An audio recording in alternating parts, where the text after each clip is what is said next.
Assalamualaikum warahmatullahi wabarakatuh. Perkenalkan, nama saya Nadia, guru matematika di SMP Negeri 4 Palembang. Pada kesempatan kali ini, saya akan membagikan video praktik baik saya mengenai dalam mengatasi permasalahan perkalian siswa kelas 7 di SMP Negeri 4 Palembang. Selamat menyaksikan. Matematika memiliki peran penting dalam pengembangan kemampuan numerasi siswa.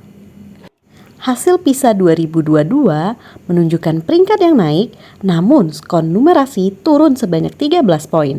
Salah satu penyebabnya adalah karena adanya learning loss atau ketertinggalan pembelajaran akibat pandemi COVID-19. SMP Negeri 4 Palembang adalah salah satu sekolah di kota Palembang yang sudah menerapkan kurikulum merdeka. Sistem penerimaan siswa SMP Negeri 4 lebih banyak menggunakan zonasi. Hasil asesmen awal siswa diperoleh hasil bahwa siswa sudah baik dalam penjumlahan dan pengurangan. Namun banyak siswa yang belum bisa perkalian dasar. Hal ini sudah diinformasikan ke orang tua siswa, namun siswa tetap saja masih kesulitan dalam menghafal perkalian. Saya melakukan pendekatan kepada siswa dan mengetahui bahwa siswa kesulitan menghafal karena tidak memiliki teman menghafal, dan siswa hanya menghafal perkalian secara berurutan. Ketika ditanya secara acak, mulailah kebingungan siswa terjadi. Solusi pertama yang saya gunakan adalah tanya jawab satu persatu siswa. Namun hal ini kurang efektif karena menghabiskan waktu dan kurang membantu. Setelah mengetahui kebutuhan siswa, saya pun mencari ide pembelajaran melalui ChatGPT, yang kemudian saya modifikasi sesuai kebutuhan dan kondisi siswa. Solusi berikutnya yang saya gunakan pada setiap 10 menit di awal atau di akhir pembelajaran. Membagi siswa menjadi 4 kelompok dan memberi mereka 8 soal perkalian untuk mereka cari jawabannya dan mereka hafalkan bersama-sama dengan temannya. Satu orang perwakilan kelompok maju ke depan untuk menyalin soal yang akan mereka hafalkan. Lalu siswa akan berkolaborasi menghafal soal dan saling tanya jawab kepada temannya agar kelompok mereka mampu untuk menjawab soal perkalian nantinya. Setiap siswa memiliki metode masing-masing untuk menghafalnya. Ada yang dengan tanya jawab dengan temannya, ada yang dengan menghafalnya sendiri, dan mereka mencari cara terbaik agar mereka bisa menghafal perkalian tersebut.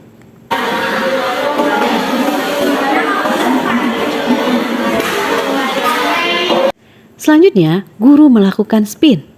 Kelompok mana yang akan maju duluan?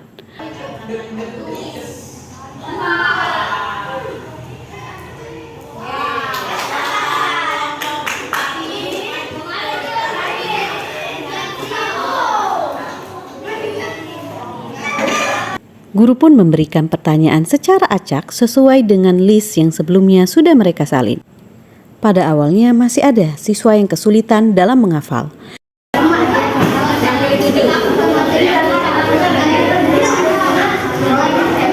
Namun pada percobaan kedua, kemajuan siswa terjadi dengan sangat signifikan.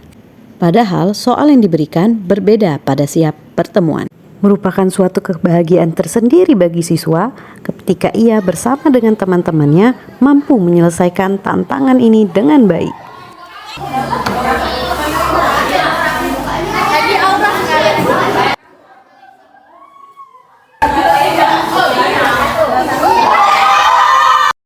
Strategi selanjutnya, untuk mengetes kemajuan perkalian siswa secara individu, saya pun menggunakan metode kartu remi.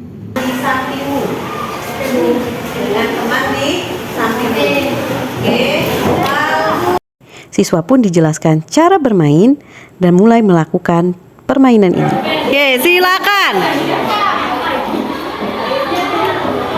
21. Oke, sip.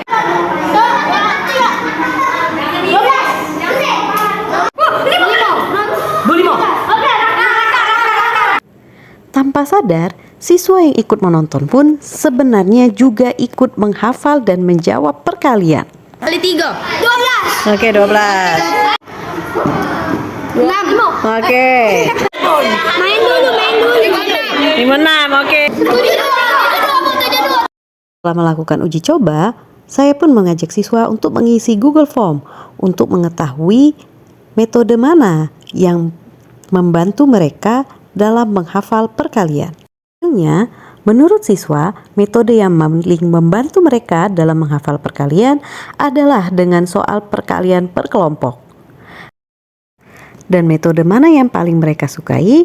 Ternyata 42,7% siswa menyukai kartu remi, 33,3% dengan perkalian per kelompok, dan sisanya dengan tanya jawab. Terakhir, saya menanyakan kemajuan mereka dalam menghafal perkalian setelah masuk SMP. Dan jika ada, apa yang membuat mereka lebih hafal perkalian? Hasilnya, banyak siswa yang bercerita hafalan mereka menjadi lebih baik sekarang. Beberapa siswa juga menyatakan sangat senang bisa menghafal perkalian bersama-sama dengan temannya. Siswa juga menyatakan pembelajaran matematika di SMP lebih menyenangkan. Siswa tidak merasa terbebani diajak untuk menghafal perkalian dengan cara permainan ini. Media pembelajaran yang bermakna tidak harus berbasis teknologi dan heboh dalam penggunaan serta pembuatannya. Yang terpenting adalah memenuhi kebutuhan peserta didik. Demikianlah cerita praktik baik saya. Saya Nadia SPD, salam Merdeka Belajar.